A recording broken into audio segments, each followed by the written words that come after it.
Once again welcome back to study centre.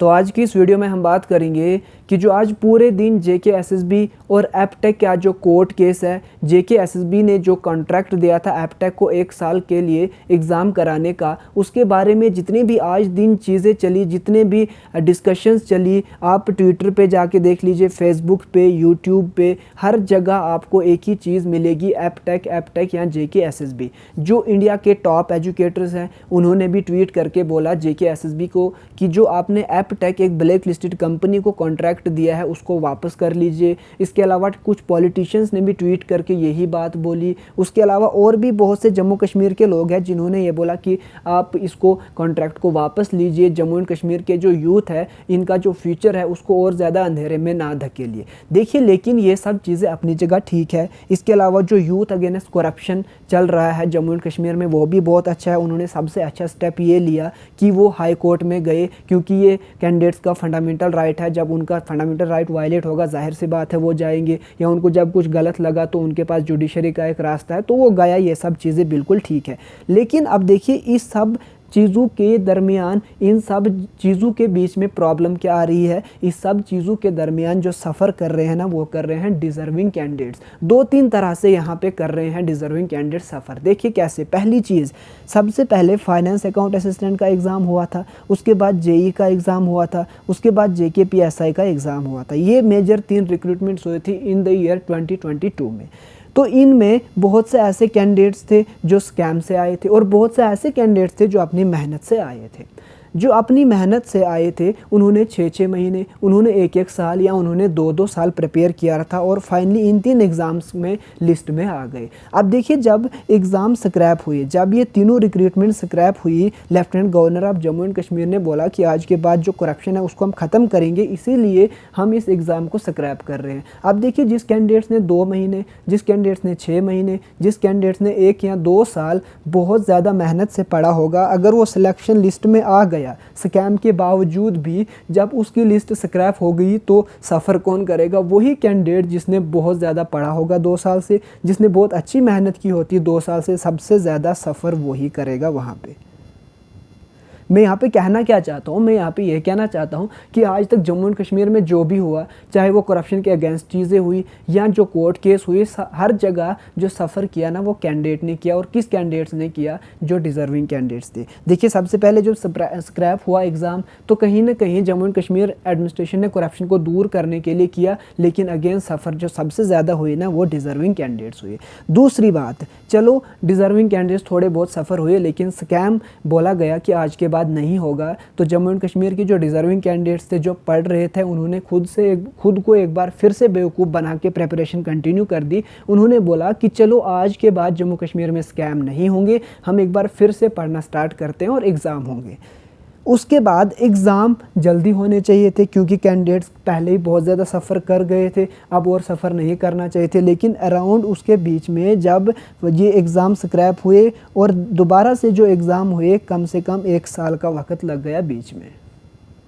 और ये जो 1 साल है, ये किसका अगेंस्ट ज़ाया हुआ? उन्हीं डिज़र्विंग कैंडिडेट्स का, उन्हीं हार्ड वर्किंग कैंडिडेट्स का। देखिए, स्क्रैप हुआ तो लॉस किसका हुआ? उन्हीं डिज़र्विंग कैंडिडेट्स का, उन्हीं मेहनती कैंडिडेट्स का, उन्हीं हार्ड वर्किंग कैंडिडेट्स का। उसके बाद स्क्रैप होने के बाद कंपनी नई हायर की, ये वो जितना भी प्रोसेस बीच में चला, अगेन जो सफ़र किया वो डिज़र्विंग कैंडिडेट्स ने ही सफ़र किया।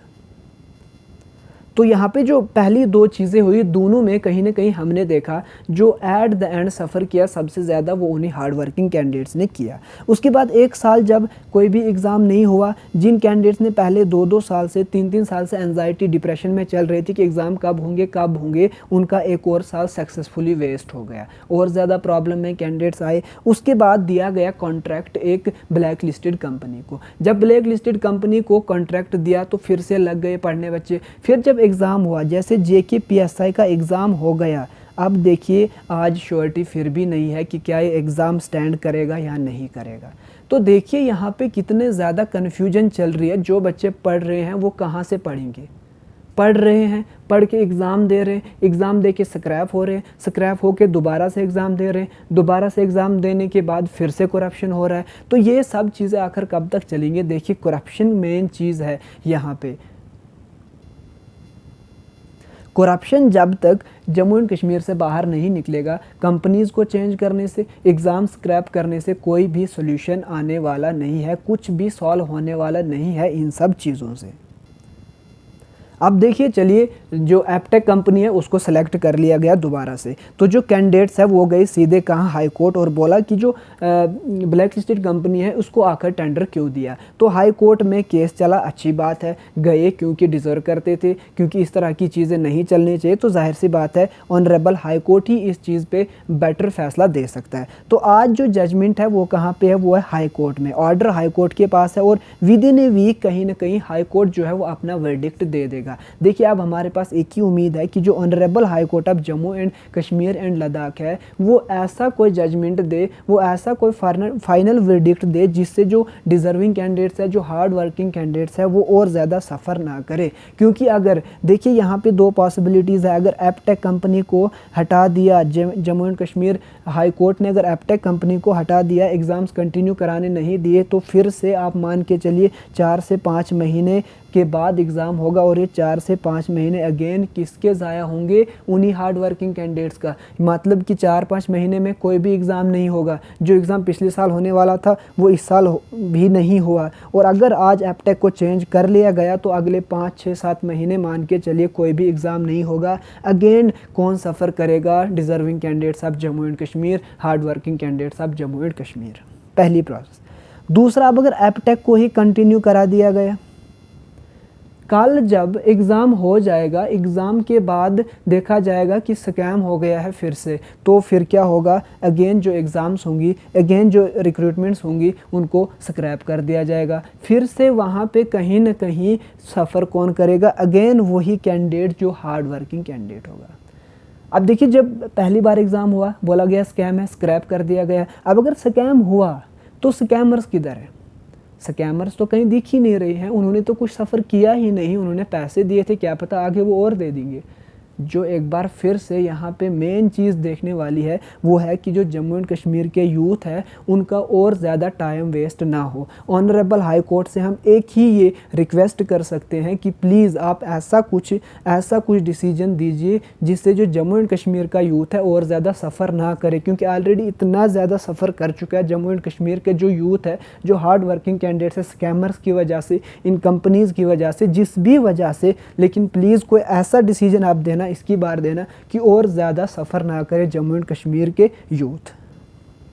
ये सब प्रोसेस चल रहा है ना, ये ट्वीट चल रहे हैं वहाँ से कुछ और चल रहा है, इस सब के बीच में अगेन जो हार्ड वर्किंग कैंडिडेट है ना वही सफ़र कर रहा है, ना वो पढ़ पा रहा है, और जब वो पढ़ना छोड़ देता है ना तो सबसे बड़ी प्रॉब्लम उसकी वहाँ से स्टार्ट होती है। देखिए, आपने अगर 1 साल पढ़ा, फिर आपने 2 महीने छोड़ दिया, फिर आप दोबारा से पकड़ोगे, आप ना पढ़ पाओगे ना आप छोड़ पाओगे, तो इस तरह की जो डिलेमा है वो आपके अंदर आ जाएगी। तो बस अब हमारा जो आखिरी उम्मीद है वो है Jammu and Kashmir and Ladakh high court को ऐसा जजमेंट दे जिससे जम्मू एंड कश्मीर के जो डिज़र्विंग कैंडिडेट्स हैं वो और ज़्यादा सफ़र ना करें।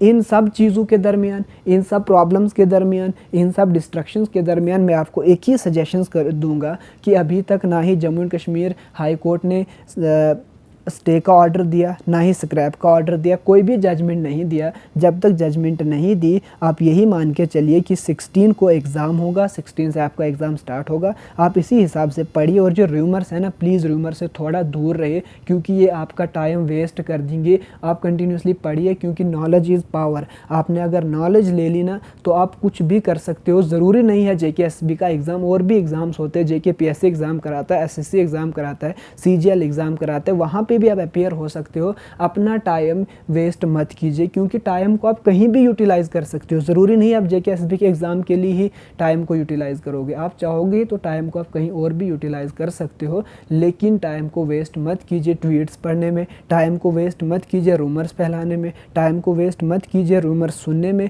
क्योंकि जो रूमर्स फैलाने वाले होते हैं उनका फ़ायदा होता है जब आप उनको जब आप उनको सपोर्ट करते हो। मैं यहाँ पे रूमर्स क्या बोल रहा हूँ, नेगेटिव रूमर्स की बात है। जो Jammu Jammu and Kashmir and Ladakh high court के पास बच्चे के वो बिल्कुल र्यूमर्स नहीं है, वो अपना काम अच्छे से कर रहे हैं। जो भी बाकी चीज़ें वो अच्छी है, लेकिन जो र्यूमर्स है उन पे ध्यान मत दीजिए। फ़िलहाल के लिए यही है कि जो 16 से एग्ज़ाम है आपके स्टार्ट होने वाले हैं, उसके बाद जब Jammu and Kashmir and Ladakh high court अपना फाइनल वर्डिक्ट देता है, वो क्या देता है उस पर चीज़ें सारी की सारी डिपेंड करेंगी।